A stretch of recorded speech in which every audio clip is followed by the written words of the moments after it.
So, welcome to phase transformation in materials doubts clarification section. So, this is my first session and sort of a TA for this course. So, yeah, week one has finished.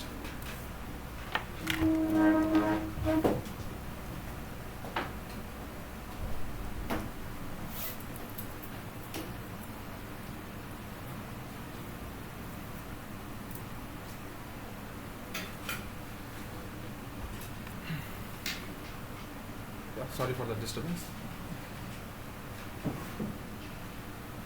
So let's start with session 1. Every Saturday I will take almost 2 hours from 4 to 6. So whoever wants to have some any doubts that needs to be clarified, or if people have any questions that needs to be asked, so you can freely ask here. And if I cannot solve, well, most probably I will try to solve everything, but if there was any problem, then I will ask my supervisor.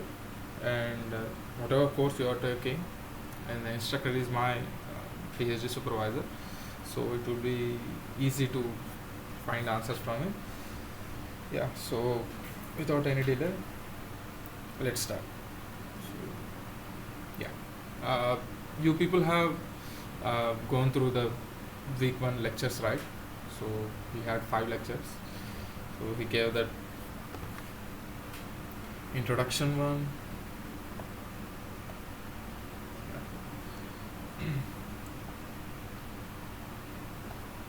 We gave you those introduction one. And just a second. Yeah.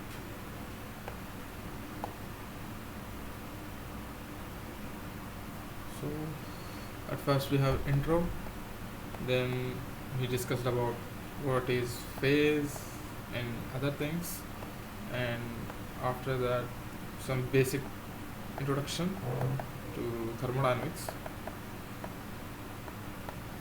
and also finally some phase equilibria, right?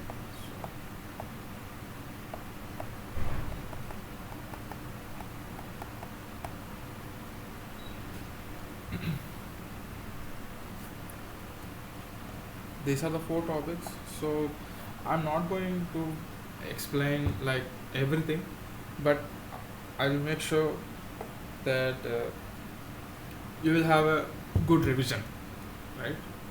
So if you see my this lecture, you can sort of know everything. Then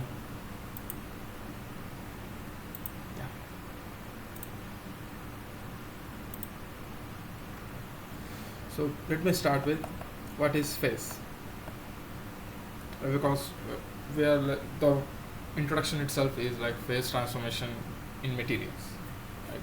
So you need to know what exactly is phase, and just like sir said, there are so many misnomers, what should we call to a phase, what shouldn't we call. So there are so many misnomers. So yeah, he has his certain type of definitions. So I have studied many courses, so according to my experience I will just tell you. So phase is a separate entity. It's for example, in thermodynamics you have studied what is system, what is surroundings. So same that goes here too. So for example, if I have a system, and if you're telling something is a phase, it is a separate entity.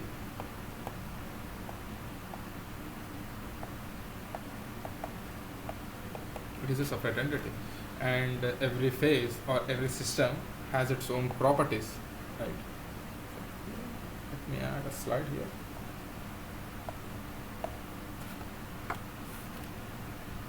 So every phase has its own properties, right? It may be anything like thermal properties or crystallinity or something else, right? So it has its own properties. So I'll write again this way. suppose phase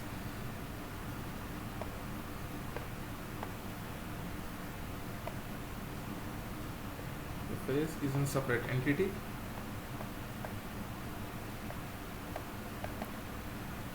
which has its own properties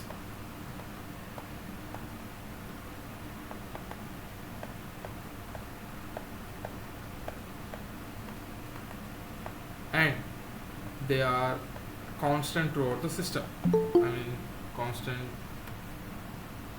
or you can tell it as constant throughout its phase, or constant throughout the entity. So for example, this is my phase, and if I say I have an A atom here and I have a B atom here, so this is same everywhere you see. Like if I want to pinpoint here, or if I want to pinpoint here, or if I want to pinpoint here, everywhere it should be same, right? So what property is being repeated? Here it is crystallinity. Crystallinity is being repeated, right? For example, if you first see an AB, then again you will find AB, again you will find AB, and you will find AB here. So the symmetry is being repeated. This we call as a translation symmetry, but let's not go deep into that.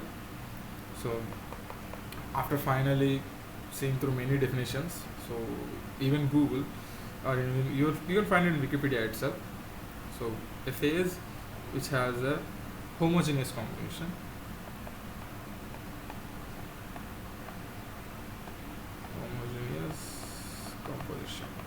right? For example, if there is is aluminum and nickel alloy, right? For example, it is an aluminum nickel alloy. So wherever you see, there should be 50 aluminum or 50 nickel. For example, if I say it is an equimolar, that means aluminum will be 50, nickel will be 50. So half. So everywhere you should find the same composition. It shouldn't be any different. That is chemical homogeneity, right? Now the next point, the physically distinct. So if I have P1, P2, two phases, they should be physically distinct. For example, this is my phase 1, this is my phase 2. So you can physically distinguish what is P1, what is P2. So that is one point.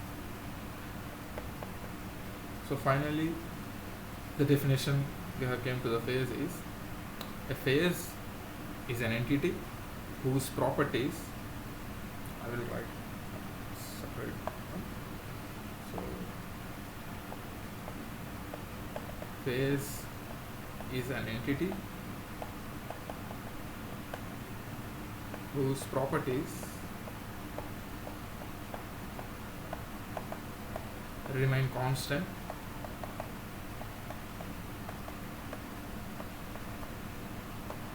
throughout the system or throughout the phase boundary. For example, if I take my system this is my phase, this is my phase boundary, right? So this is my phase boundary, so it should be constant. That's what I wrote here. And then it should be chemically homogeneous.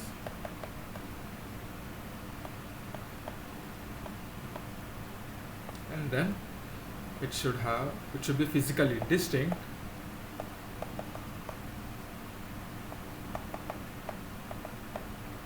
from the other phases.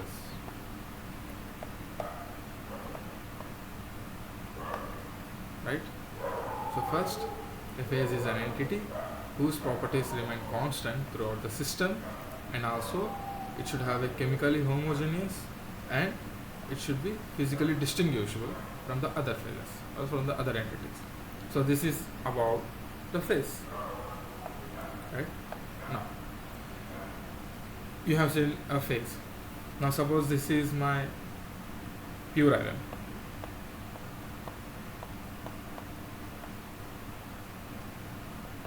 Now how do you represent different phases? And the best way of representing any phases is through graphs. So here one graph we have, it is of temperature versus pressure, right? So we have pure iron.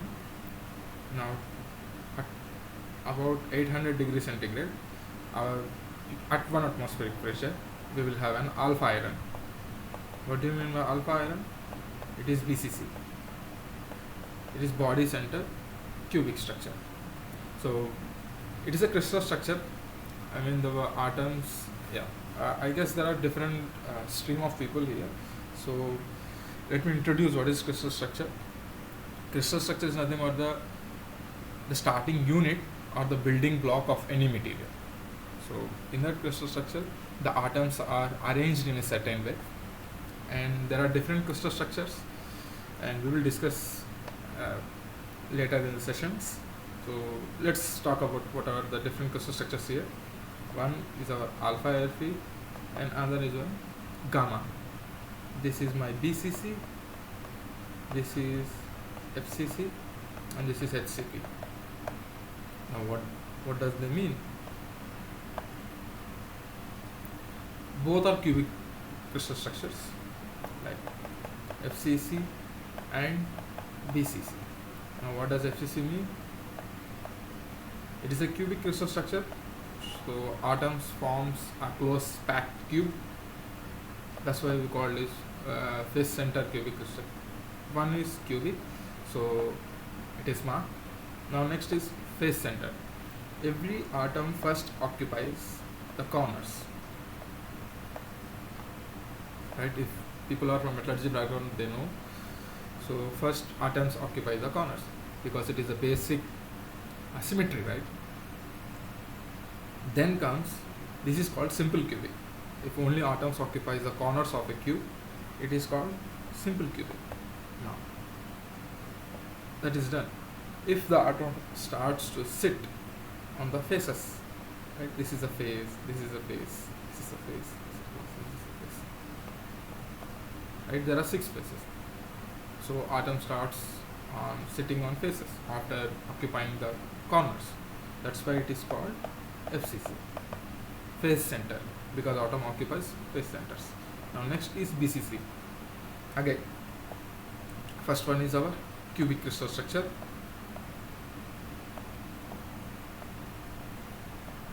First the atom occupies the corners, then it occupies the body center. What is the body center? Body center is here. Only one atom, because in a body there is a one center of mass, right? Like one center of mass, one center of buoyancy. Same here, one center. So this is our body center, and this is called as BCC. And there is another class which is an HCP. HCP crystal structure. It's a bit more complex, but most of the metallurgists know. If there are people from other streams, don't worry, we will discuss it in later class. So it mostly looks like this. So, pattern for my drawing specialties. So again, it occupies the corners. Right, so this is our HCP, hexagonal closed pack. There is an hexagonal crystal lattice, and there is a hexagonal closed pack crystal lattice. Right? There are 2 different types. Again, we will get to that in successive sessions. So these are the 3 crystal structures where the iron occupies. So first it starts with alpha iron. Now when you heat the temperature, for example, we are at 1 atmosphere. 1 atmosphere is very close to 0, right? So 1 atmosphere here. Now if you start heating above like 914 degrees centigrade, the alpha iron begins to change the crystal structure. What is its crystal structure?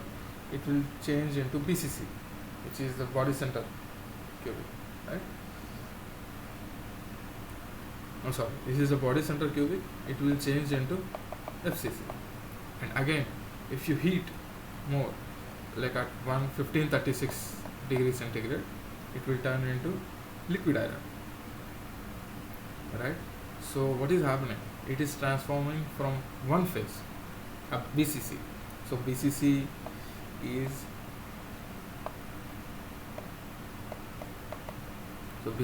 is our separate entity. Why? Because in a BCC crystal structure, atoms are occupying at a certain position, right? So our whole material, for example, this is our iron block. It is made of different number of grains. I mean, it is a polycrystalline. For example, if we take a polycrystalline grain means more number of grains. So this is a grain 1, grain 2, grain 3, grain 4, grain 5, grain 6. Again, what is grain? In a grain, atoms are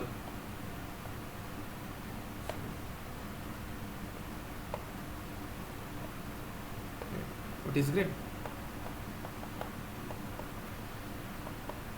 In a grain, atoms are arranged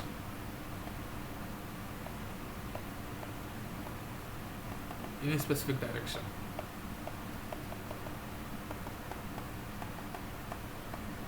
Right?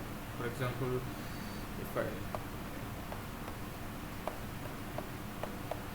if this is my BCC, so all the atoms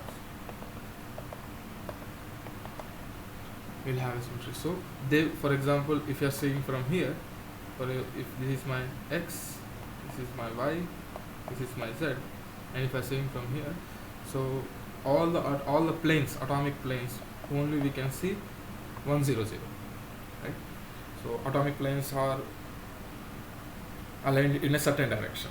So in grain 1, for example, if I draw, this is my grain 1, this is my grain 2. 1, 1, 0 planes are arranged like this. In grain 2, the 1, 1 plane are arranged like in a different orientation. That is the difference between two grains.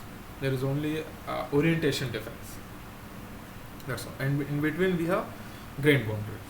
In grain boundaries there is totally amorphous type region where there is no certain direction of arrangement of atomic planes, or there is no certain arranging order of atoms. So that is this. Now coming back to phase transformation.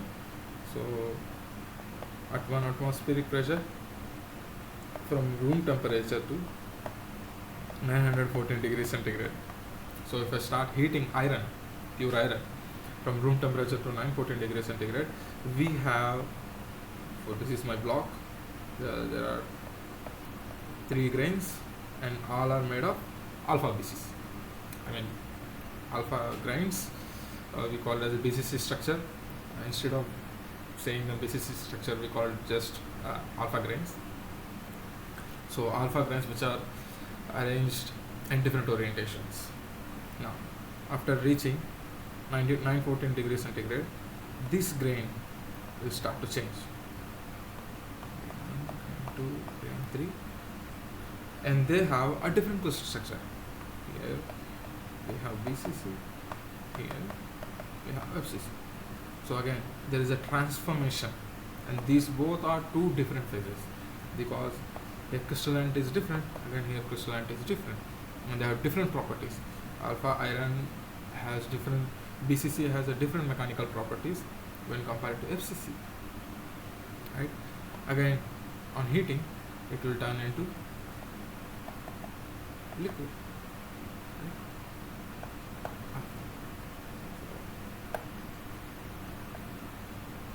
So, and sorry, here we have a delta iron, right? So again delta iron is, so before liquid around 1000 degrees centigrade we have delta iron. Again, what is this crystal structure? BCC.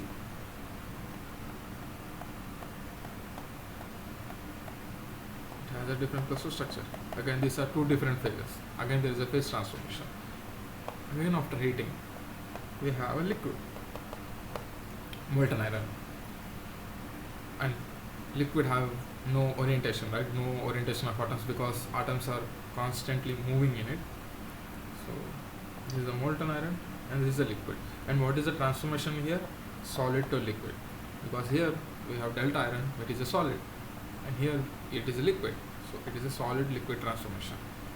What over here? We have a solid S1, solid S2, S1 to S2, It is a solid-solid transformation. Again, solid 2 to solid 3, solid-solid transformation. So basically what we are going to do is we study different types of transformations here. In the whole course, we will try to understand what exactly is happening and why they are transforming into different phases, right? So that is the motive of this course. I mean the first part of the course, which is to understand why there is a transformation of phases. Again, it is about that. And second part is the kinetics part. We will not deep dive into the kinetics, but we will have a touch up because there are more advanced courses in the kinetics of transformation. So first one is the transformation. What are the different types of transformations? Why the transformations are happening? What are the certain conditions for certain transformations? And second is the kinetics part. That means how fast our kinetics is happening or how fast a transformation takes place. In first part, you only consider what is happening. We didn't consider how fast it is happening. So first one tells us whether it happens or not. The second part tells us how fast does it happens.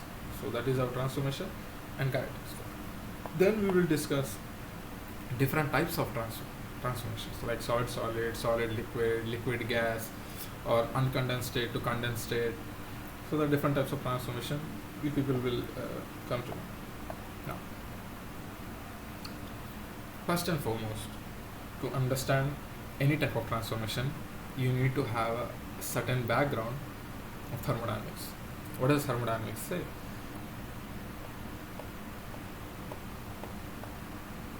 Thermodynamics, right? You people have studied what is thermodynamics. Thermodynamics deals with how the energy is being transferred, or it also tells about the energy equilibrium. I mean how the energy is in a certain state. Now,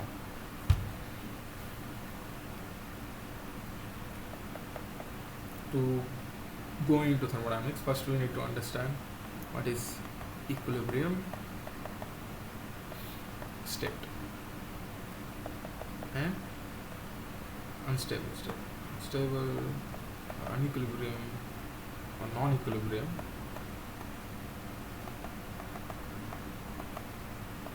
Non-equilibrium state. Right? So again, every system in nature, right? This is very basic theorem. Every system in the nature tries to attain have a minimum energy, right? For example, you have a building here, and if you try to throw the ball from there, or even just to leave it, it will try to come down. Why? Because it has more potential energy. Now it tries to minimize its potential energy. The same goes for the heat. If you have a hotter body and if you have a colder body, what happens? The heat transfers from hot body to cold body. Why? In hot body, the atoms are continuously vibrated and collided with each other. There is a lot of collisions and there is a lot of energy with the atoms. So what these atoms tries to do? They tries to lose energy. Now what is heat? There are different types of it. It can be defined. So heat can be said as the excess energy with the atoms. Now the heat energy is contained by the atoms. Right? One is due to vibration of atoms, or we called it as a lattice vibration, and this phenomena is phonons. Right? There are photons coming from light. So light has some energy and it has from photons. Photons are nothing but packet of energy. Now what are phonons? Phonons are nothing but the packets of heat energy or the vibrations of crystal lattice. Again, not only the atoms, even electrons have some kinetic energy. They also undergo the vibration, and because of vibration their spins are getting distorted. So even electrons carry the heat energy. So there are two entities which holds the heat energy. One is the atoms or the lattice vibrations, two are the electrons, right? So this is about the energy holding. So if you have more number of collisions and high amount of energy equipped by the atoms, so what they try to do when come into contact with the colder body, they try to transfer the energy. So that is what happening here. Now we want to study what is happening, how it is happening. Now first I have said the energy. The system tries to have a minimum energy.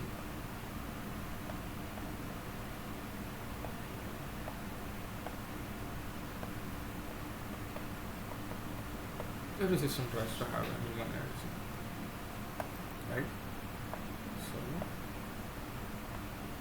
if this is my energy and these are my different states, S1, S2, S3, S4. Now again, what is a state?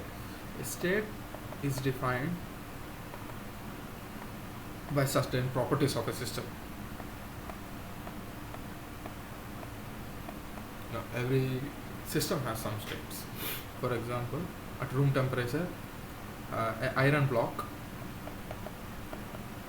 it will be depending upon first the temperature, what is the atmospheric pressure, what is our humidity, otherwise it will undergo the corrosion, right? What is my humidity again, and also on different conditions, like there is any stress applied on it, or there is any straining, or there is some radiation, or there is the light energy which is heating up. So there are different properties. So our system is in 4 different states, right? So this is in state 1, state 2, state 3, state 4. Let's not complicate anything. Let's just say it only depends upon temperature and pressure, right? Now our surroundings, which is at T1, okay, and pressure P1. Let's say P1 is also constant. Okay. Now, if I try to heat it to 100 degrees centigrade, now this one to 60 degrees centigrade. So because our surroundings is at 25 degrees centigrade, so these have higher energy, right? So which has the least energy, which is our S1. So for example, it is at temperature 25, and this is at 50, 75, 100. Who has the lowest energy? 25. So that's why it occupies the least energy state. Same goes for electrons, atoms, anything.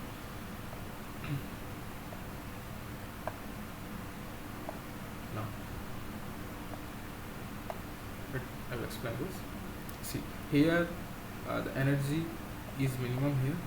When you only look at this part, this is part 1, this is part 2. If you're only looking at part 1, we have a minimum here.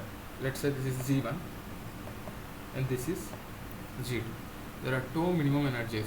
You shouldn't say there are two minimum energy states. That is not possible because we have only one minimum energy, that is G2. But if you are only looking at P1, we have one minimum energy state. So this is called as a metastable state. What about this? This is an unequilibrium state. So why we call it as a metastable equilibrium? So until or unless you give some amount of energy, this system will try to remain in this state. So if you try to apply some force, it will move over to the hump.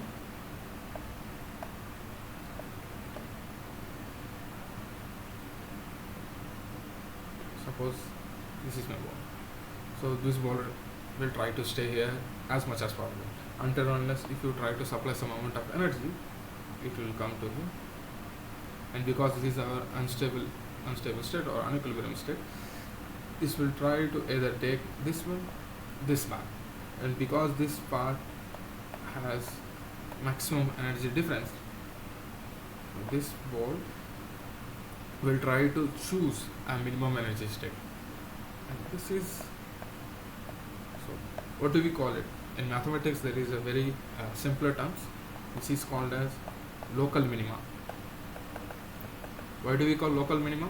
Because if you only consider the local environment, this is a minima.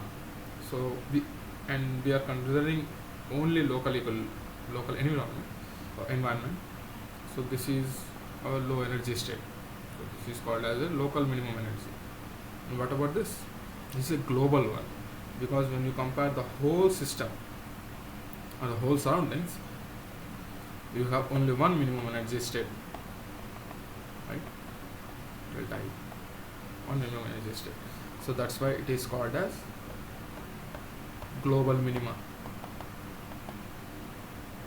or least energy state.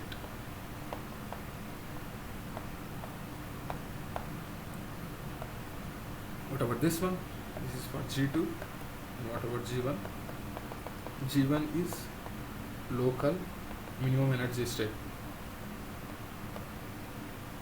Right now people understand what is local minima and global minima. Right? Now we understood a phase is a separate entity or a system.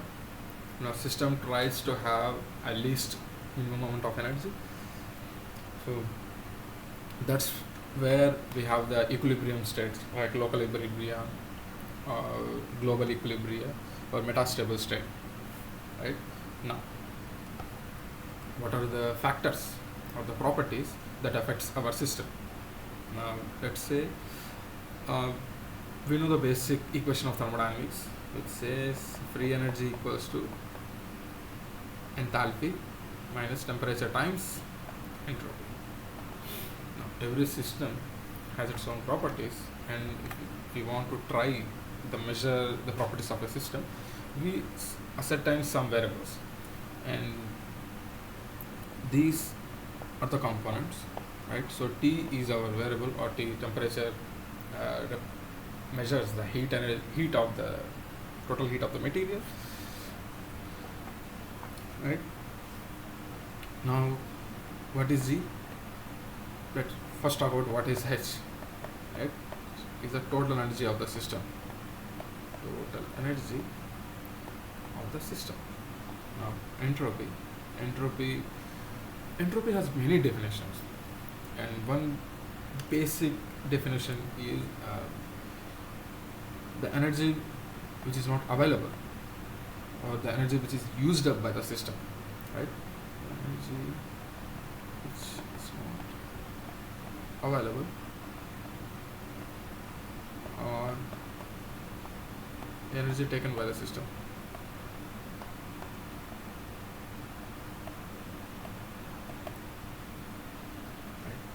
So this is our enthalpy, total energy of the system, and the entropy, which tells some of the energy is not being delivered, right?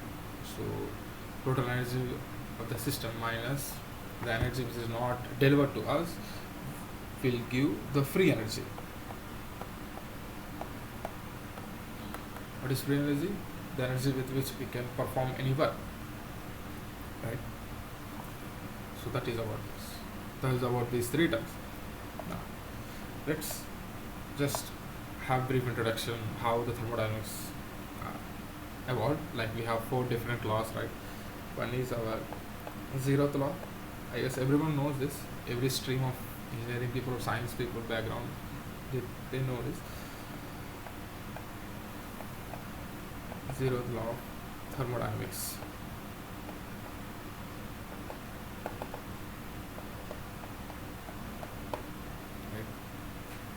So what is zeroth law of thermodynamics?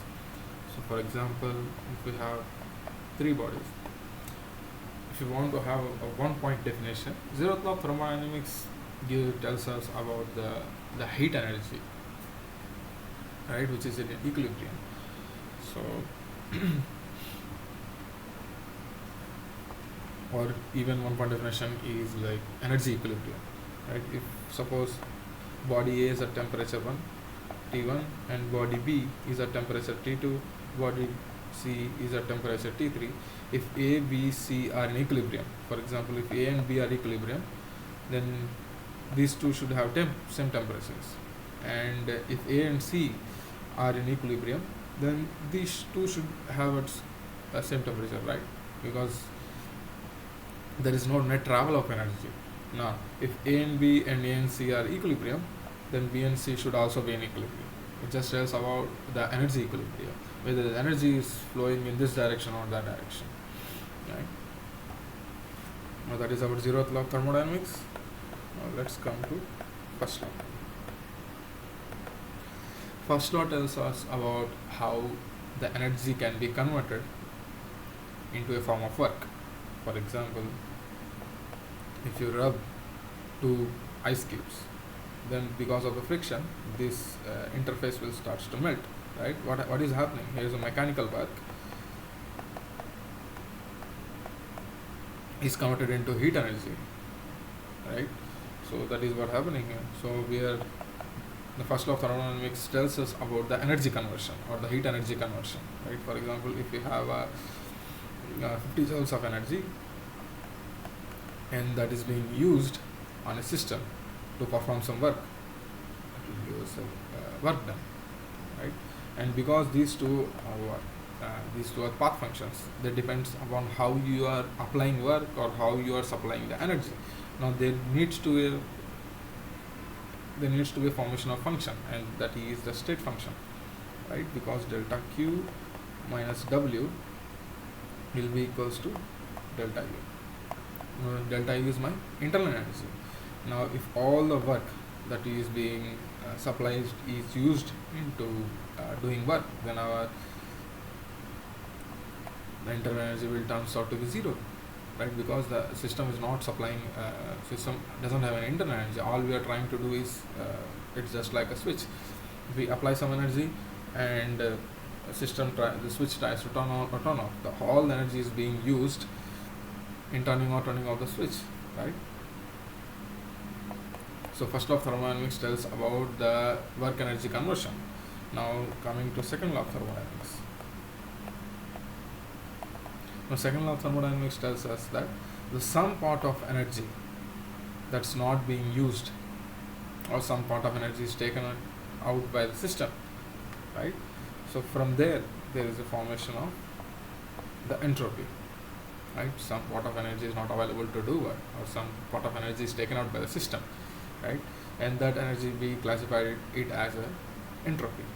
Now what about the third law of thermodynamics? Third law of thermodynamics, see, every property is measured from a single point, right? Length, how do we measure? We measure it from 0, like 1 meter, 2 meter, 3 meter. Every scale has a reference value.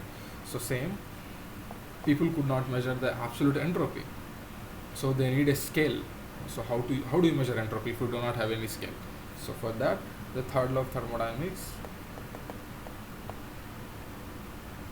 is proposed, which states at 0 Kelvin, right? At 0 Kelvin, when system is in internal equilibrium and also in the external equilibrium, people should understand.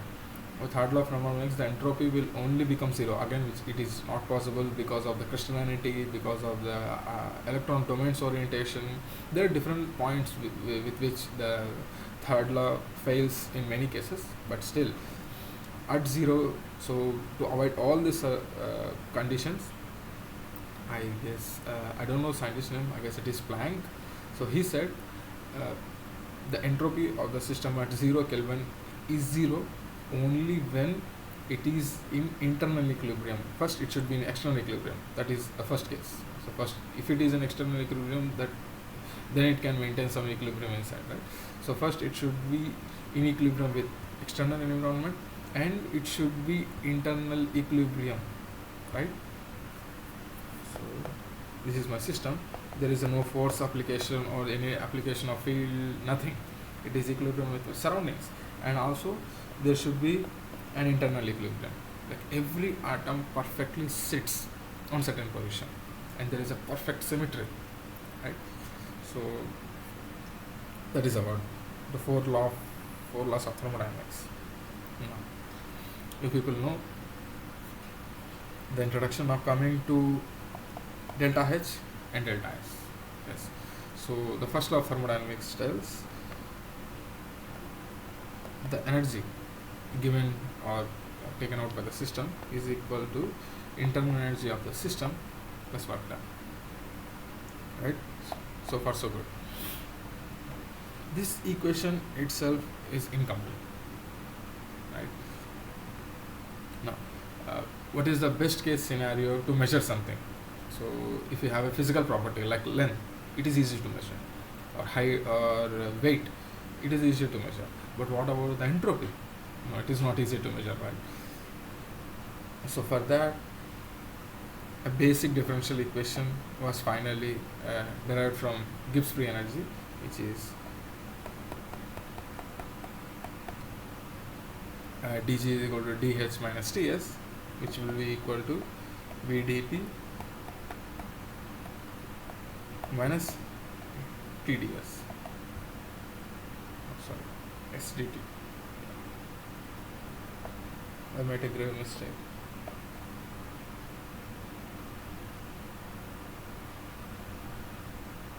So dg equals to v dp minus s dt. Right? You can easily measure change in pressure. We can easily measure the change in temperature. From that, we can easily measure the change in free energy. Right? So this will come back to here how we obtain this equation. Let's just move back to it. So here it is G equals to H minus Ts. Now if you want to measure enthalpy, so you need some variable or a term, right? And that term is our specific heat capacity. Now what does specific heat capacity tells us? It tells us that the amount of energy that must be supplied for a unit mass, right? The amount of energy that must be supplied to a unit mass to change a unit degree temperature, right? Delta T, because this is 1 degree, right? The amount of energy that is required per unit mass to change its temperature by 1 degree. That is what we call as Cp, and Cp depends on the material properties, so it changes with system.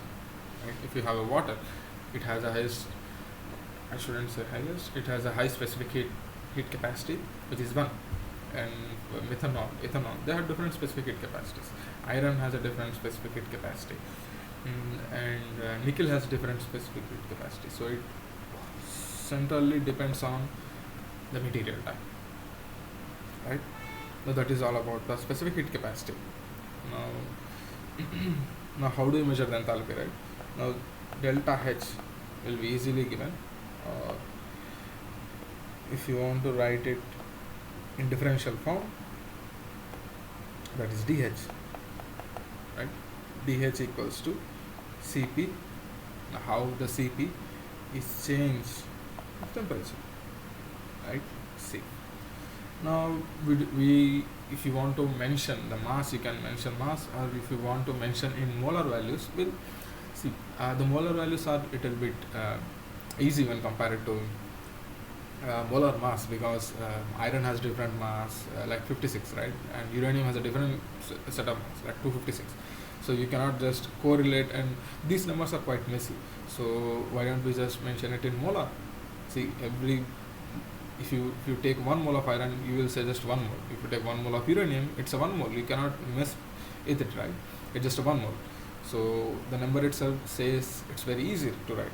So that's why most of the thermodynamic variables, see the thermodynamic variables like H, T, S, these are represented in molar values, not in weight values, right? So 1 mole of molar enthalpy of iron, molar enthalpy of nickel, or molar entropy, or molar energy. Right? So everything is mostly represented in molar because it is more easily it can be represented, right?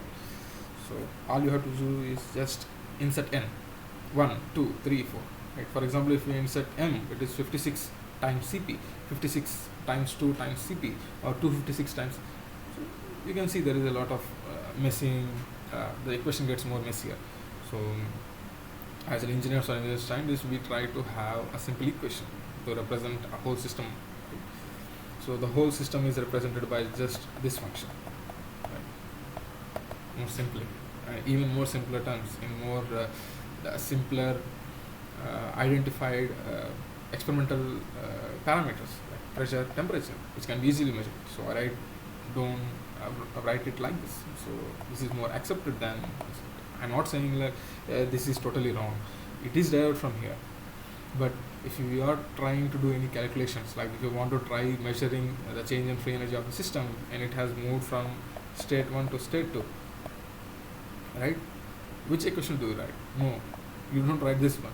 People write this one because it is easy to measure the change in temperature and easy to measure the change in pressure and change in temperature, right? Rather than trying to measure the CP value and then again delta S value, so it gets messier, right? So now we know what is CP. CP is change in energy per unit mass or per unit mole times change in temperature. That CP is the energy required to rise the temperature of any system per unit degree centigrade or per unit degree Kelvin. Right. So that is CP. Now what is our DH? DH is simply CP dt. If you want to write it right, or if you want to write per mole, per mole, then this and will come out. Right. Now, what is CP? CP is a function of temperature, or it can be constant. Right? Okay. Here, CP can be a straight function, or it might change with, or it has some parabolic nature, or at some point it has a hyperbolic nature. So it totally depends upon the material. All we have to do is measure how much. All you need to have a thermometer. For example, if you want to measure the CP of a water from 0 to 100 degrees centigrade. Now, what do? Now this is my water at room temperature. Now I have a heater here. It shows it has a knob in it, and we have a thermometer. Now room temperature, for example, it is cold right now at Kanpur. So let's say our temperature is 21 degrees centigrade. The room temperature. Now you try to heat it.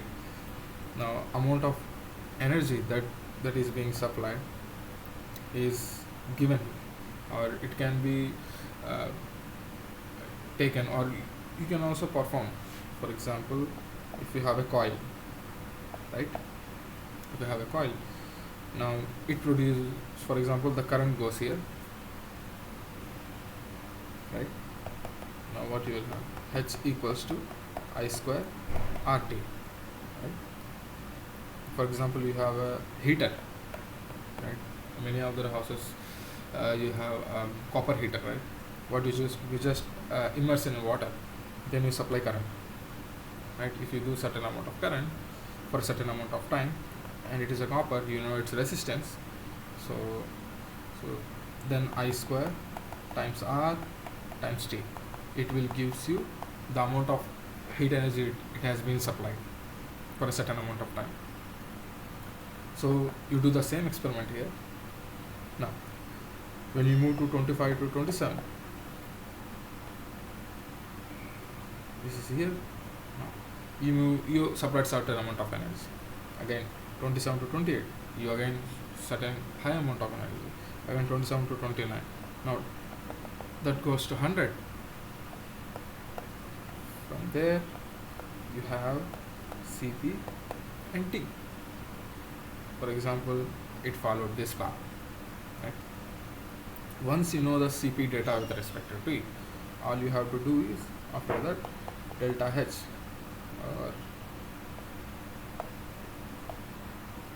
I can write DH equals to integral CP dt from where to where,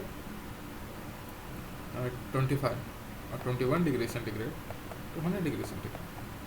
it tells you suppose H at 25 degrees centigrade and 100 degrees centigrade.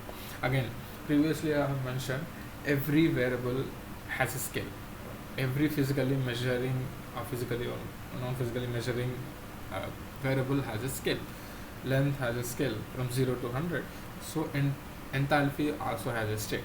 And what we do is we assume that enthalpy of a water at 298 Kelvin. See, even you cannot measure enthalpy at a certain point. So all we have to do is we have to compare from one value to another. So what we try to do is we try to make some variables at certain point 0. So we do not know the exact enthalpy of a water. So what we try to do is at room temperature, like 298 Kelvin, we define the enthalpy of a water is 0. Right? All we want to know is how much amount of energy that's being supplied. We do not want to know what is the exact amount of energy at that point, right? All we have to know is what is the amount of energy that's being supplied, how much of energy you are giving to the system so that it can rise its temperature. All you need to know is how much you have been supplying that thing, right? So you do not want to know the exact values at that point. So then what we do is we define at 298 Kelvin, if we have a pure water, then its enthalpy is 0. So what happens here, then delta H will be equals to H at 100 degrees centigrade minus H at 298. Sorry, 298. This is 298 Kelvin and this is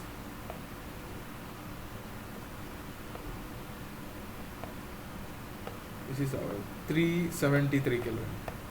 Right? One is 298 Kelvin, another is 373 Kelvin. So if we turn it to 0, then we will have H or delta H will be equals to Cp, whatever it is a function. For example, if you try to fit a curve in any of your softwares, people use Origin, people use MATLAB, you can try it. So you can try to convert this curve or fit the curve, then you will have an equation of Cp. All you have to do is integral from what? 298 Kelvin to 373 Kelvin. It will give you the total energy that you have supplied. That's all. The total energy of the system that you have supplied. Now, next is how do you measure the entropy? And second law of thermodynamics. Second law of thermodynamics states that some part of energy that you have supplied has gone missing, or some part of energy is not being retraceable, right? So you don't know what happened to that amount of energy. We are not going too deep into it, but please stay on top because I'm only talking about basic introduction of thermodynamics. So some part of energy is being lost,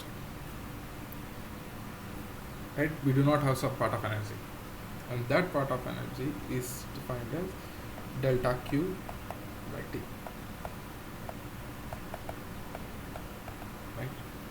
Delta Q reversible by T. And why we represent reversible? Because reversible process, for example, I have a magnesium ribbon which is at state 1, and if I try to burn it, it becomes ash, which is state 2. Now can I convert back to state 1? No, it's not possible.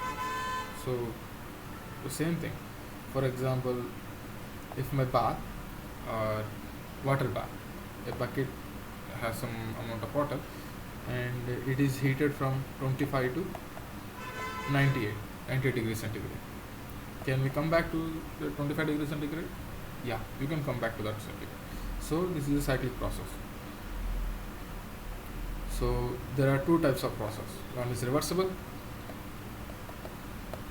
which is not physically possible, and other is irreversible. Every process that's happening in nature, like doing something, or current is being utilized, or the power is being utilized, or some explosions, or anything, or any bike running, or engine making sounds, every process, every combustion process, every process is an irreversible process. Right? Some part of energy is being lost. So second law of thermodynamics states that some part of energy is being lost. From that we have like perpetual machines, right? No machine is perfect. There is no 100% conversion. from there we have Carnot engines where 100% is not achievable.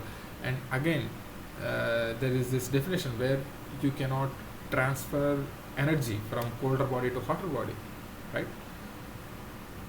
It is impossible. So from there these different definitions came to light. So this is our entropy, and again delta Q. Now if we put it irreversible, then delta is always greater, okay, because some part of energy is being lost, right? So that's all.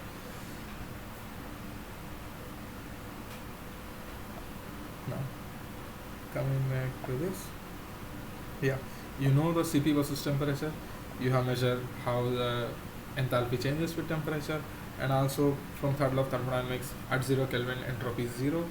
So entropy starts from here, it takes something. Now what is G? H minus Ts, right? Now we have this. If we subtract this from this by multiplying this with temperature, then you will get the free energy, right? See, you can see here, this is enthalpy, and this is a, oh sorry, there are two terms, right? Yeah, if you subtract from this, you will get a free energy with temperature. It will look like this. Now for example, if I have a solid and liquid, or solid ice and liquid water, right? These two are different phases because here the properties are different. For this work the properties are different, right? So they are even physically distinguishable, right? And yeah, so what happens when solid melts? What is the change in free energy, right? So if you want to know what is change in free energy, then we will write GL minus GS, right? The free energy of liquid minus free energy of solid. That is what happening, right? The solid is converted into liquid.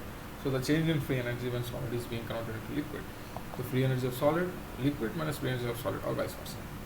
The only thing is you will get end up with a minus term depending upon which term you take first. So yeah, delta G equals to now enthalpy, enthalpy of liquid minus enthalpy of solid, right? Minus T, temperature of entropy of liquid minus entropy of solid, right? See, here we have enthalpy of solid and enthalpy of liquid. See, you people, what is the enthalpy of the system? It's nothing but the heat energy of the system or the total energy of the system. And total energy of the system, you also have the heat energy of the heat energy, right? So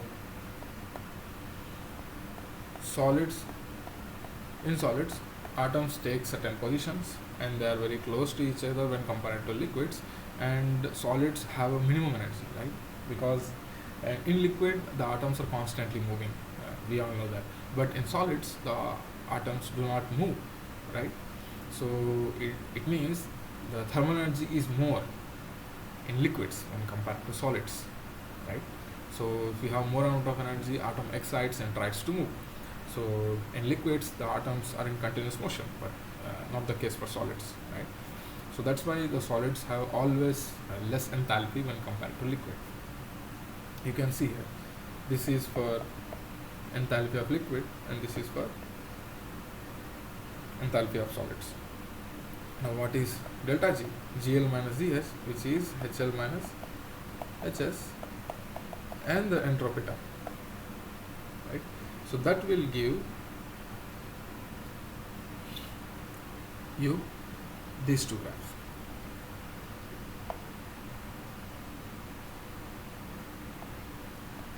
For example, this is free energy. Let me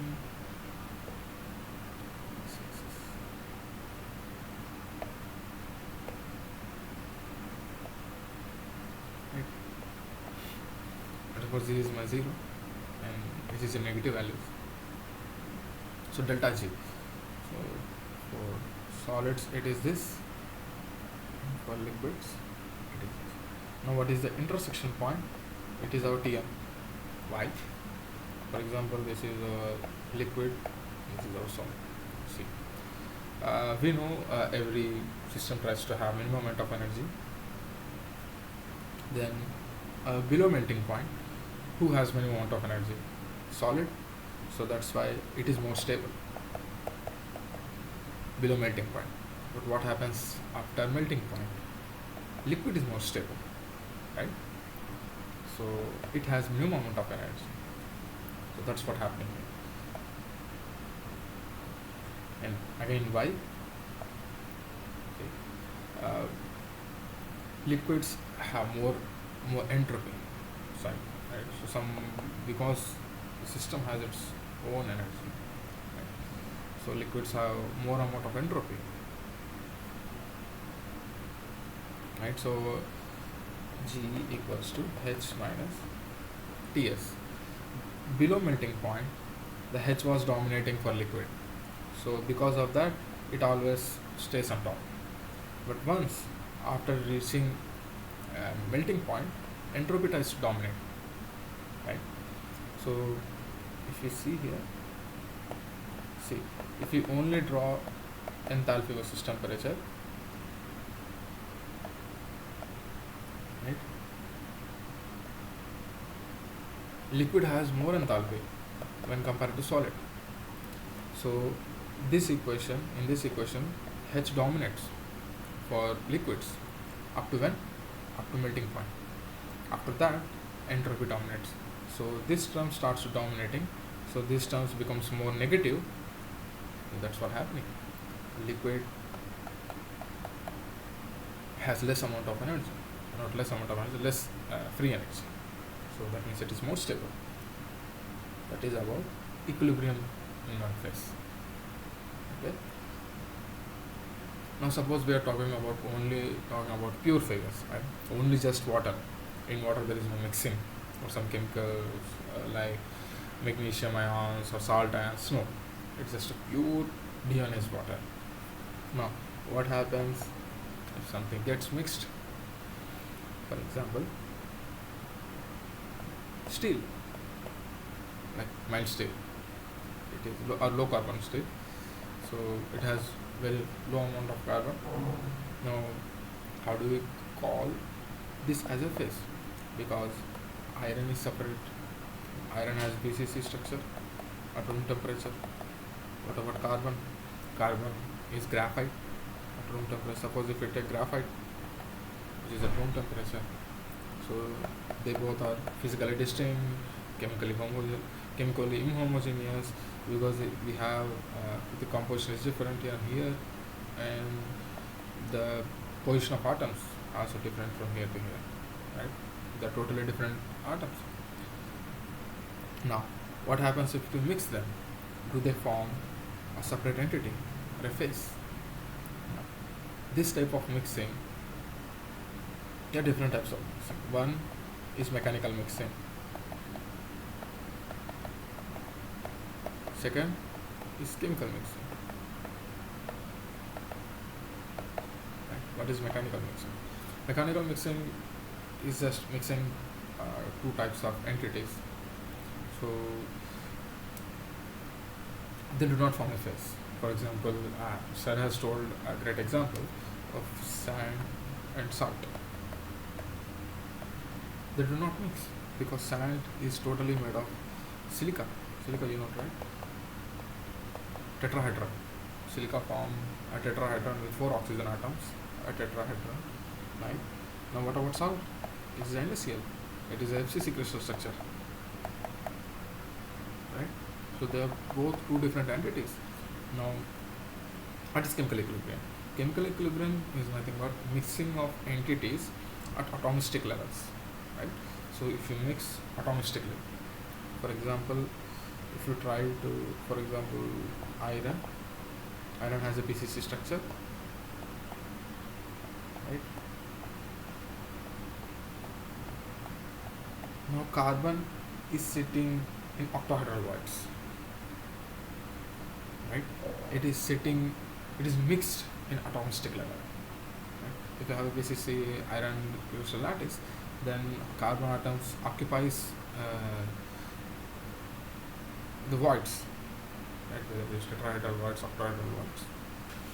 So it is mixing atomistically. Then we call this mixture as a single phase. So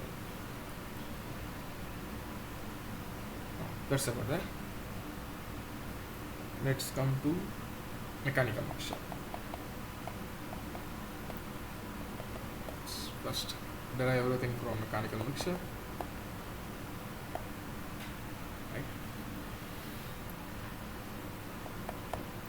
So in mechanical mixture, suppose we have a phase A which has a free energy Ga, and we have phase B which has the free energy of Gb. Right. So what is happening here? Now if you mix these two, for example 50%, is just a normal mixture state, right? It's just a stoichiometric mixtures. So the total energy will be 50% coming from Ga plus 50% coming from Gb. That's all. This is a mechanical mixture. It's a simple stoichiometric equation, right? So Gt total will be equals to mole fraction of A. I mean, how much amount of is there? If you're talking about per mole, again per mole, it is easy to write, right?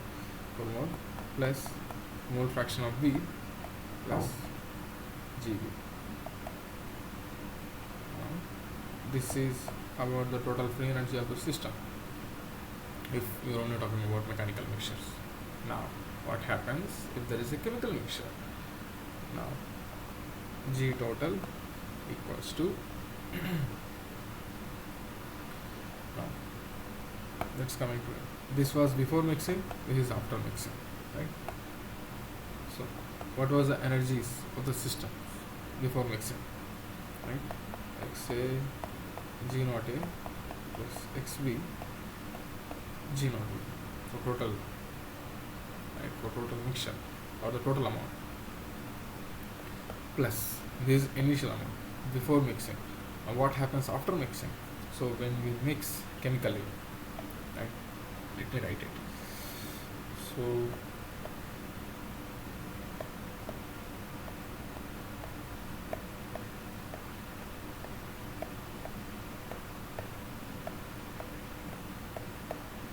now this is type A and this is type A. Now you mix A and B. Now what happens? See, let's start with probability. No, it's not a deep dive into probability. Please bear with me. See, this spot can be either occupied by A or occupied by B. Suppose there are n number of sites, right? It's not okay. Let it be. They are NT, right? Now, what is the probability of Na atoms sitting in NT positions, right? That will be equals to, that probability will be equals to n factorial by this one, any factor, right? This is our probability. Now same goes for N2. Sorry, I guess I made a mistake.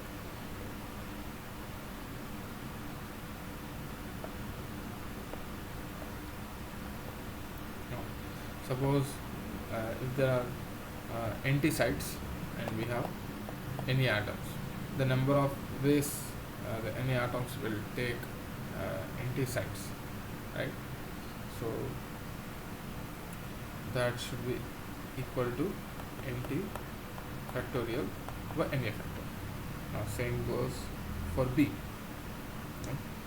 NT factorial by Na factor, right? Now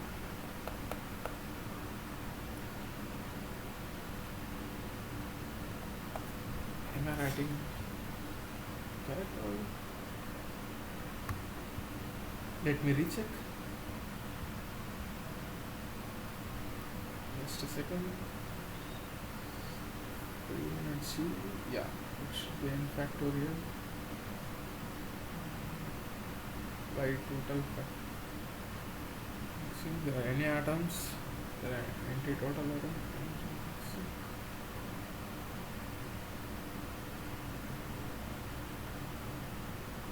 It should be finally coming to,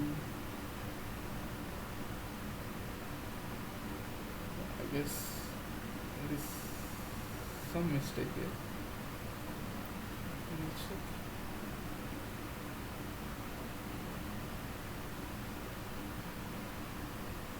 Yeah. No. Apply long. Then this will turn to long this property. So this will turn out to be no. We use the Stirling approximation here. It is a most famous approximation in logarithmic scale when you are dealing with large numbers like factorial one. Then ln n factorial will be n ln n minus n. Oh.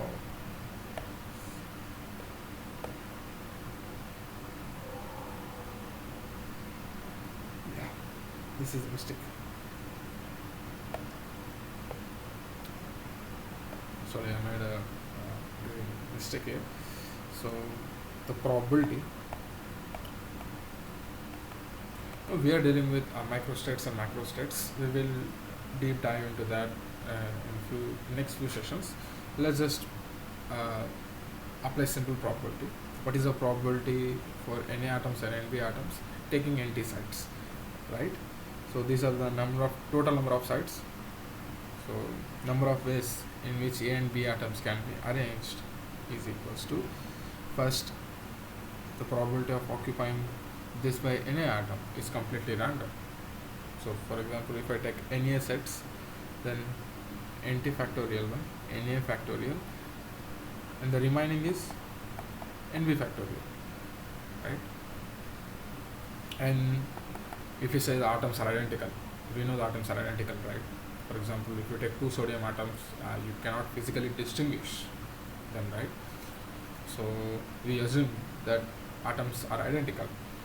Then this is the total probability for two types of atoms occupying Nt sites.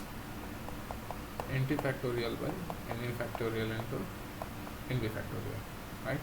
Now this is our total probability. Now there is a famous equation, which is a Boltzmann equation. The change in entropy on mixing is given by K ln the probability. Okay, so applying the Stirling approximation for this guy, K ln n factorial by Na factorial Nb factorial or Nt factorial. Right now, let's first divide the terms. K ln n factorial minus of Na. Let's first write before applying this Stirling approximation. Ln Na factorial plus ln Nb factorial. That's it, right? This ln AB can be written as ln A plus ln B. I guess no one needs a derivation for this one, because you can easily derive from what do you call that? The approximation, right? Taylor's expansion. You can easily derive this from Taylor expansion. Okay, let's continue from here. Applying the Stirling approximation, K ln Nt factorial will be Nt ln Nt minus Nt. This is the first term. What about the second term? Na ln Na plus NB ln NB. Now NT ln NT minus NT minus NA ln NA minus NB ln NB. Sorry, I forgot to mention NA minus NB right here. Yeah. So minus NA into minus NA will be plus NA, minus into minus plus, this will be plus NB. Now what is NA plus NB? Again that is NT.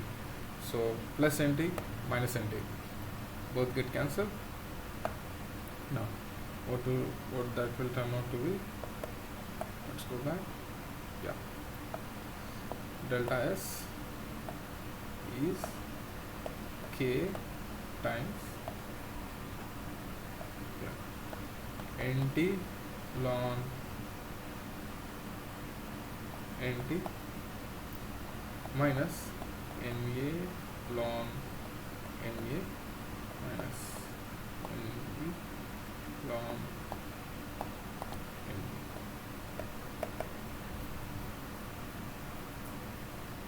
Right? So this is where we finally arrive. Now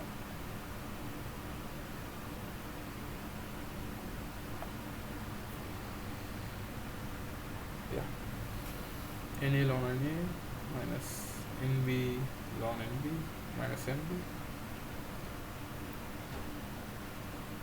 Now if we try to apply per mole NT, then what happens here is XA ln XA.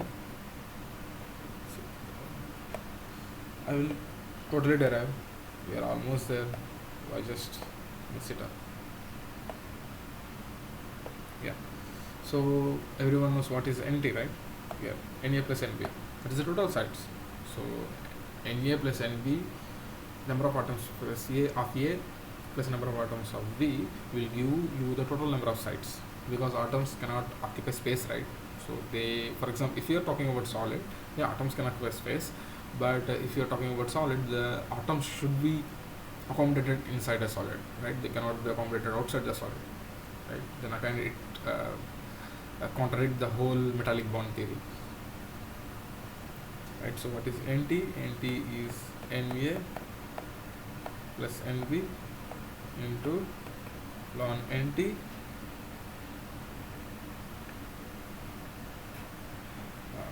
after that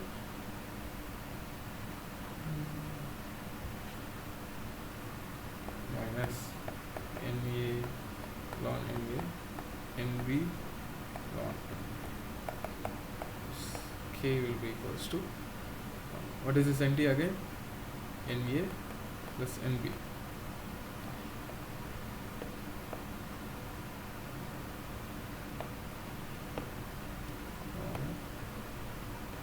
Na plus NB.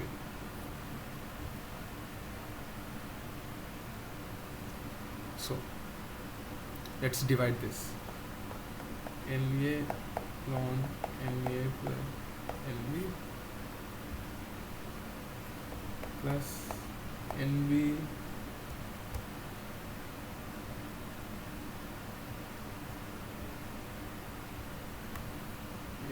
of ln Na plus NB minus Na ln Na minus NB ln NB. Right?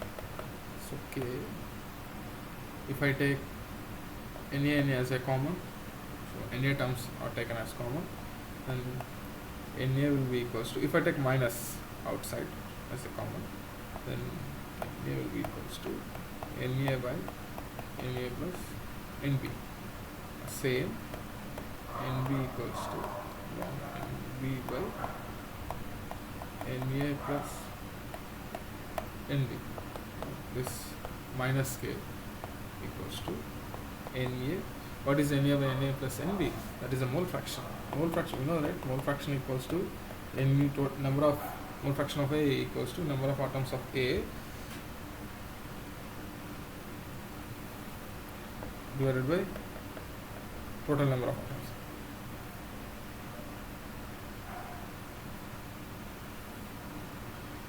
This will be Na ln xa Nb ln xb. Okay, bear with me for 5 more minutes. The equation is almost done. So delta S total after mixing equals to minus K Na ln xa plus Nb ln xb. Again, if we are talking per mole, it should be equal to divided by Nt, the total number of moles.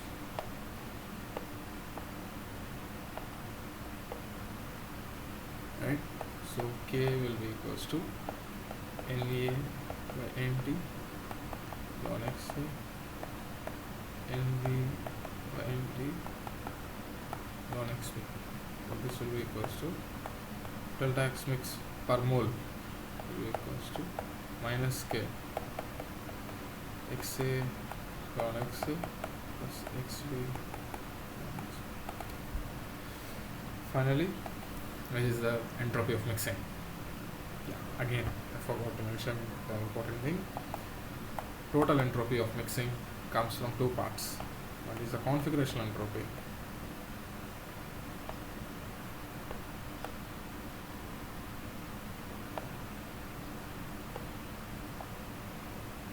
Which is delta S configuration. Configuration entropy is nothing but it is coming only solely from the arrangement of atoms, right? It's solely coming from the probability of atoms occupying certain sites. So that is coming from configuration entropy. And the other entropy that is a thermal entropy, right? So why we do not take the thermal entropy into account is because we are dealing at low temperatures, right? I shouldn't say low temperatures, but if you are taking up low temperatures, you can totally avoid it. But when you are talking about the high temperatures, right? If you are talking about 1200 degrees centigrade, 1400 degrees centigrade, so your temperatures is increasing. So the more and more this thermal entropy will come into picture. But again, still many people avoid it because it takes even at some high temperatures it takes like about 10 to 20%, right? So they add it by error based values. So the most important one is this configuration entropy, right? And this configuration entropy is solely based upon again the arrangement of atoms, so it is solely based on the probabilities, right? So from probability we derive this value, right? This equation.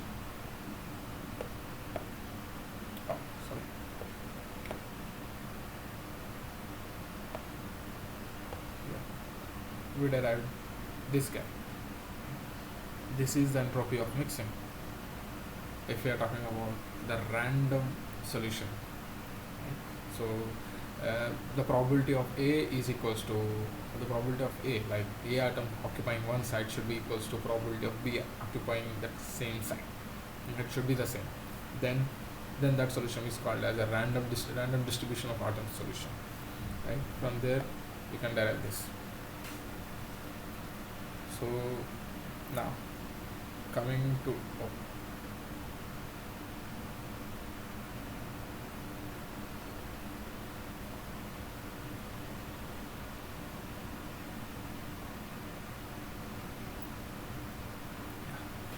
total energy of the system, G total equals to the initial energy, right? G initial, you can call it as a G final. G final equals to G initial plus delta G from mixing. So how do you go from here? Now we know G initial. What is our G initial?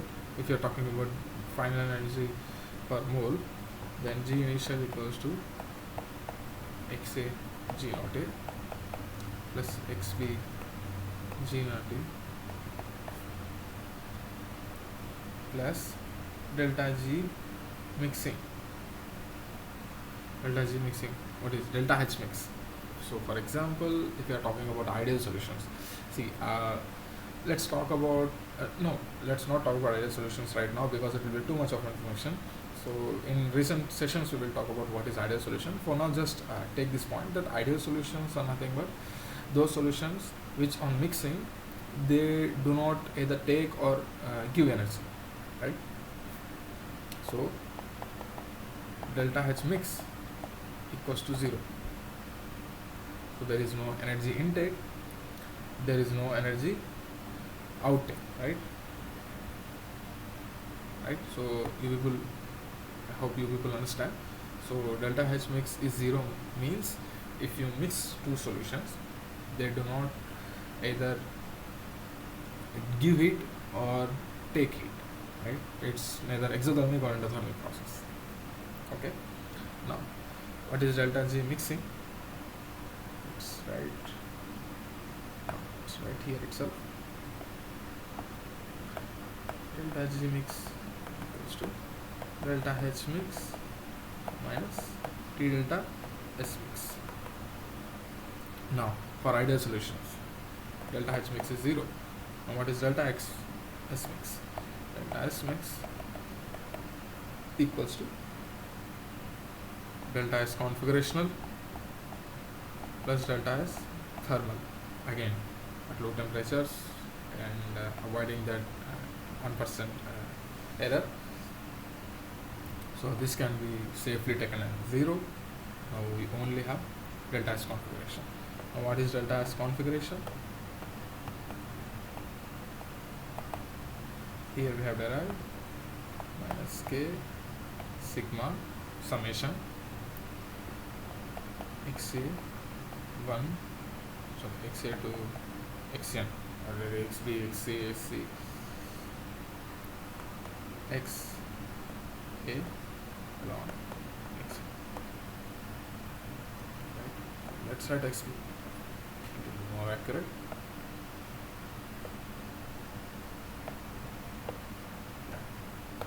So G final is XA G naught A plus XB G naught B.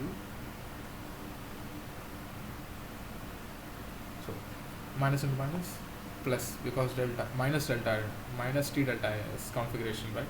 So that will result in XA ln XA plus XB ln XB.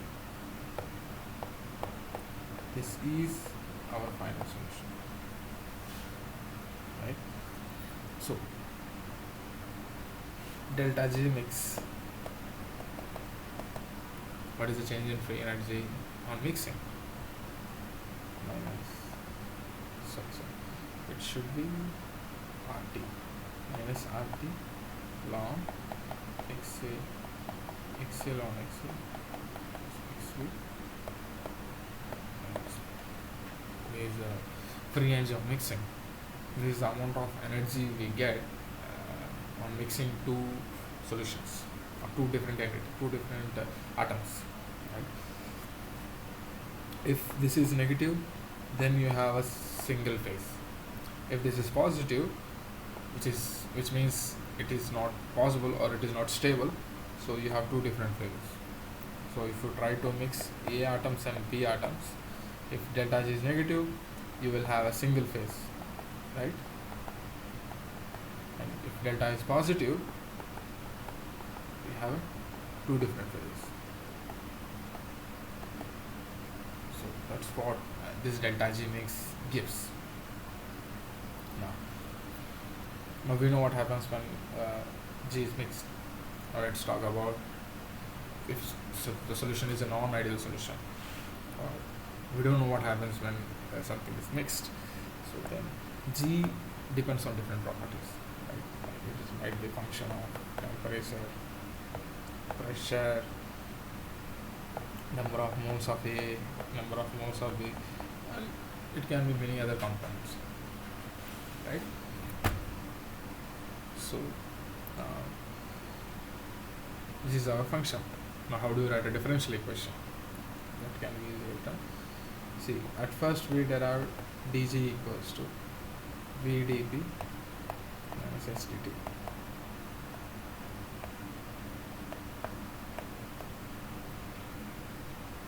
We will derive this in next lecture. Oh, sorry, next few sessions. So please do not worry. So now writing differential equation for g, the dg will be equals to dou g by dou p into dp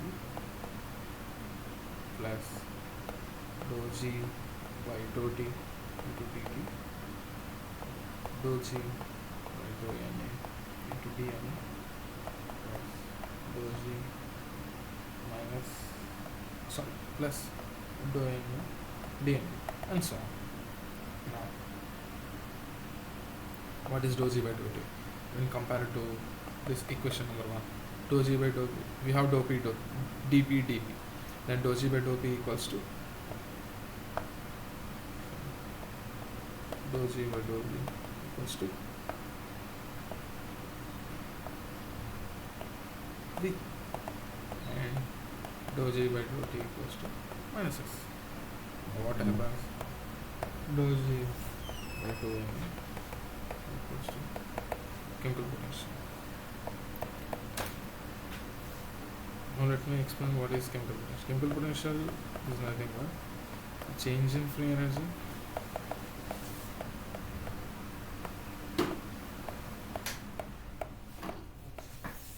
when Na moles of atoms are added into a solution, of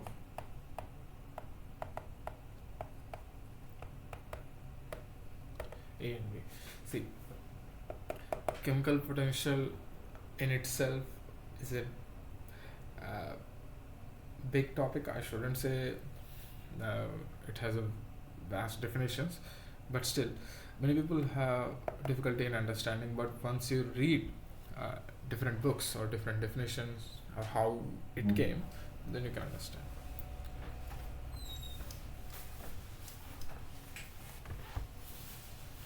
So this is about mu A. Dou A by dou B equals to mu B.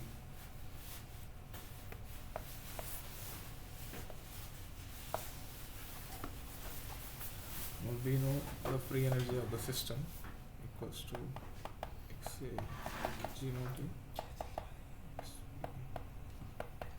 g naught b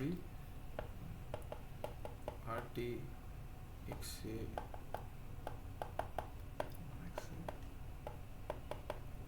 xp ln xp when you're talking about the binary solution. Now if you want to know how the chemical potential changes, right, so just differentiate with it d dou g by dou xa. Then as we know, the free energy of the initial system is 0. It doesn't change, right, because it is a pure system. So this will become 0, these two terms become 0, the other term we are remaining with, so this will become 1 ln xa plus 1, because xa, again differentiation of ln xa will be 1 by xa, so it will become 1. Now what is xp? So it should be, it comes minus 1 because xp equals to 1 minus xa, and so it will become 1 minus xp,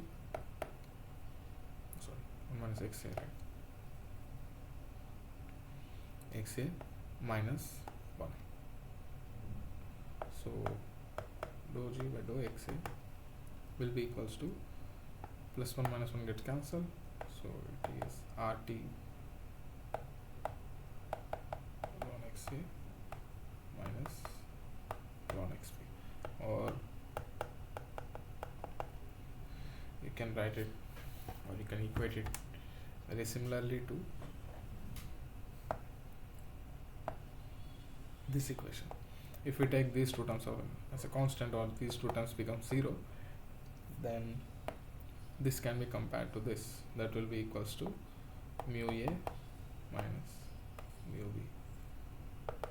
Dou G by dou X equals to chemical potential of A minus chemical potential of B. So see, yeah, if I try to graph this equation,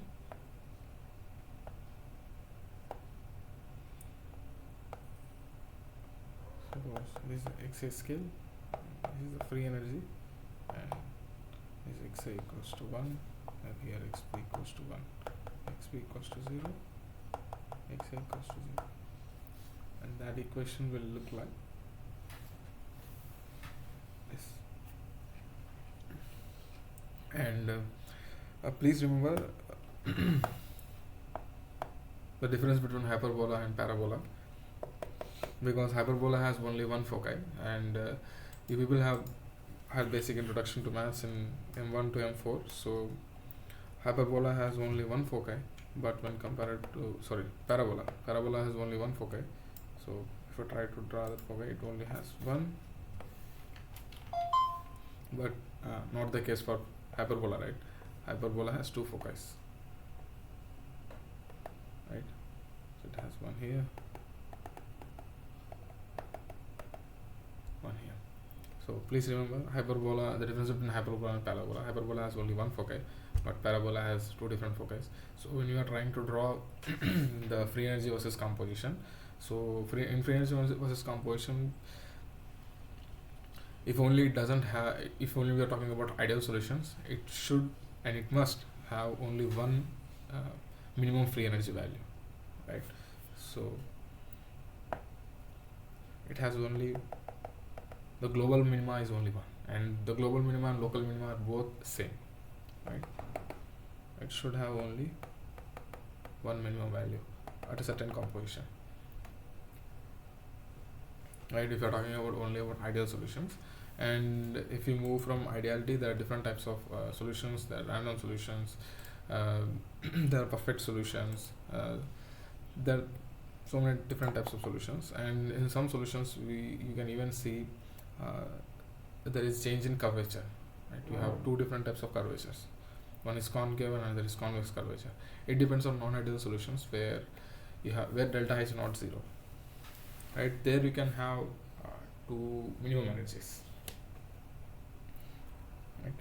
So this is about the foci and the free energy versus composition diagram. Now coming to how to get the chemical potential, right?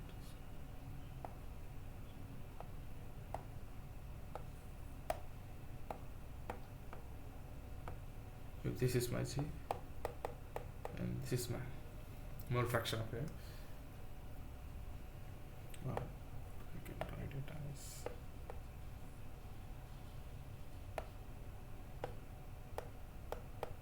mole fraction of B, right? So mole fraction of B equals to 0, mole fraction of B equals to 1, right? So here we have G versus X composition graph. Now if I try to draw a slope, for example, if I try to find slope at this point, right? So for any curve, if you want to try have a slope of a curve, what you have to do is just simply to differentiate that curve, right? The differentiate gives the steepness, and the double differentiation gives the how great the steepness is varying. So this is my point, and if I try to draw slope there, so this is my slope, and for a slope you will also have an equation of a line. So our slope here is dg dou G by dou X A will be equals to chemical potential of A minus chemical potential of B. Now slope tells us the difference in chemical potentials, right? So that's why the slope of a G versus X composition graph is very important, because it tells about what is the difference in chemical potentials of A atom and B atom. in a phase, right? So if you every slope has an equation line, right? Y is equal to mx plus c. Now if I try to drop this slope in the m point, then you will arrive with chemical potential star equals to mu a minus mu b, what is here, xb plus c. Now for this equation to satisfy, I mean to touch the both extremities, then this will turn out to be chemical potential of a at xb will be equals to mu a minus mu b times xb plus mu b, right? So if xb becomes 0, it is mu a, and if xb becomes 0, it will become mu a. So that is about chemical potential. Now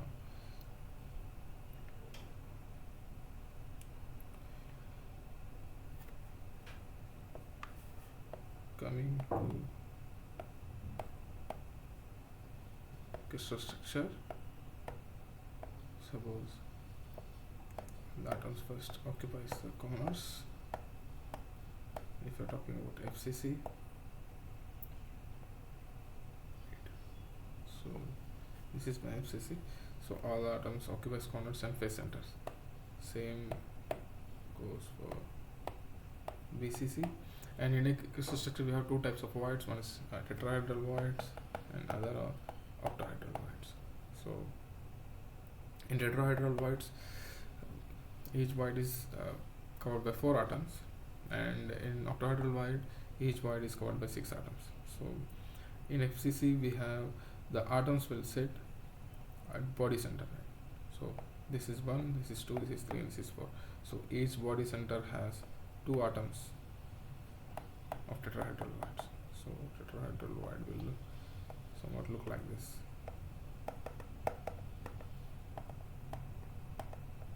So it will sit in center. So 1, 2, 3, 4. These 4 atoms act as a tetrahedral shape. So in between it will sit there. So it sits on a body center. So there are 1, 2, 3, 4. So there are 4 body diagonals. It sits on body diagonals, and each body diagonals are 2 atoms. So there are 8 tetrahedral voids. Right. Now, what about octahedral void? Octahedral void will be sitting on body edge center, and also 1 at body center. Because 1, 2, 3, 4, 5, 6. It is covered by 6 atoms. So each edge center is shared by 4 crystal lattices. So how many edges are there? 12. So 12 into 1 by 4, which is 3. 3 plus octahedral void from center, which is equals to 4. So there are 4 octahedral voids and 8 tetrahedral voids. Now coming to BCC,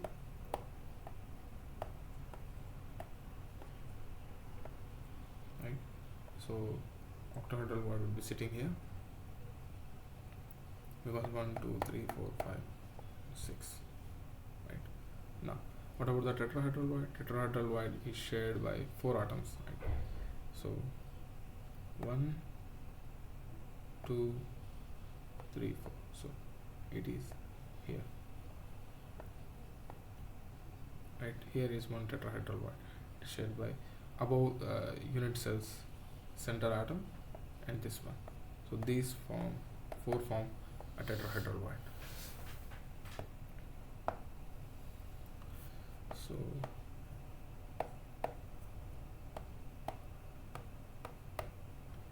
sorry, 1, 2, 3, 4, 5, 6, 7, 8. This is 1. So 1 is 1, 2, 3, 4.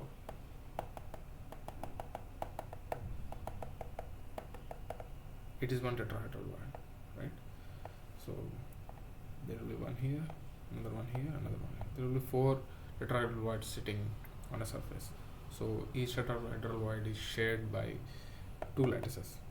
So how many faces we have? 6 faces. 6 times 4 times 2 is 12 tetrahedral. Now what about octahedral watts? Now it is on center, right, face center. We have 6 faces. The other one is here, which is shared by 4 lattice. Then the total octahedral watts will be 6. So this is about crystal structure and few basic principles of thermodynamics and some basic introduction to thermodynamics, followed by the basic equilibrium in a single system. And yeah, that's all for today's session. So if you people have any doubts, you can ask or write it in comment section.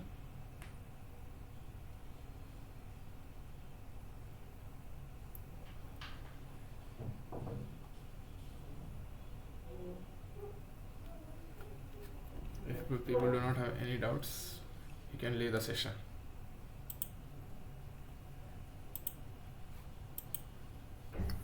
Thank you, sir.